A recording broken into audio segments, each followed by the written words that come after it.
विजापूर नाका परिसरातील शांतारा मशीद जवळ 16 फेब्रुवारी 2023 रोजी आमिर खान यांच्या पूर्ववैमनस्यावरून मारहाण करून खून केल्याच्या आरोपात अटकेत असलेल्या आरोपी रवी आठवले यांनी मुंबई उच्च न्यायालयात केलेल्या जामीन अर्जाची सुनावणी मुंबई उच्च न्यायालयाचे न्यायमूर्ती माधव जमादार यांच्या समोर होऊन न्यायमूर्तींनी आरोपी रवी आठवले यांची जामिनावर मुक्तता केली आहे। या घटनेची हकीकत अशी की घटनेदिवशी आरोपी त्यांच्या साथीदारांनी आमिर खान यास मारहाण केली, त्यामुळे त्याचा मृत्यू झाला अशा आशयाची फिर्याद आमिर खानचा भाऊ नासिर खान यानं विजापूर नाका पोलीस स्टेशनमध्ये दाखल केली होती। त्यानुसार आरोपीने केलेला जामीन अर्ज सोलापूर सत्र न्यायालयानं फेटाळून लावला आहे। त्या निकालाविरुद्ध आरोपीने मुंबई उच्च न्यायालयात जामीन अर्ज दाखल केला होता। त्याची सुनावणी आरोपीचे वकील ॲडव्होकेट जयदीप माने यांच्या न्यायालयास निदर्शनास आणून दिलं की मयत आमिर खान यास फिट येण्याचा आजार होता। घटनेदिवशी त्याचं डोकं दुखत होतं म्हणून त्याने डोक्याला मलम देखील लावला आणि फिट येऊ लागल्यामुळे दवाखान्यात ऍडमिट केलं आणि उपचारादरम्यान त्याचा मृत्यू झालाय। माझ्या भावास डोकेदुखीचा त्रास होता असं देखील पोलीस स्टेशनमध्ये त्याच्या भावाने सांगितलंय। त्यामुळे दवाखान्यात ऍडमिट केल्यानंतर त्याचा मृत्यू झालाय। मात्र सदरची बाब लपवून ठेवून फिर्यादीने 2 दिवसानंतर पूर्ववैमनस्यावरून खोटी फिर्याद दिली असा युक्तिवाद केला। त्यामुळे न्यायमूर्तींनी आरोपीचा जामीन अर्ज मंजूर केला। त्यास विजापूर नाका पोलीस स्टेशनला हजेरी देणे व पासपोर्ट पोलीस स्टेशनमध्ये जमा करण्याच्या अटीवर जामिनावर मुक्तता करण्यात आली आहे। या प्रकरणी आरोपीतर्फे ॲडव्होकेट जयदीप माने, ॲडव्होकेट कुमार उघडे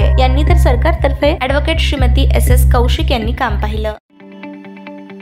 ताज्या बातम्या पाहण्यासाठी प्राईम महाराष्ट्र न्यूज चॅनलला सबस्क्राईब करा।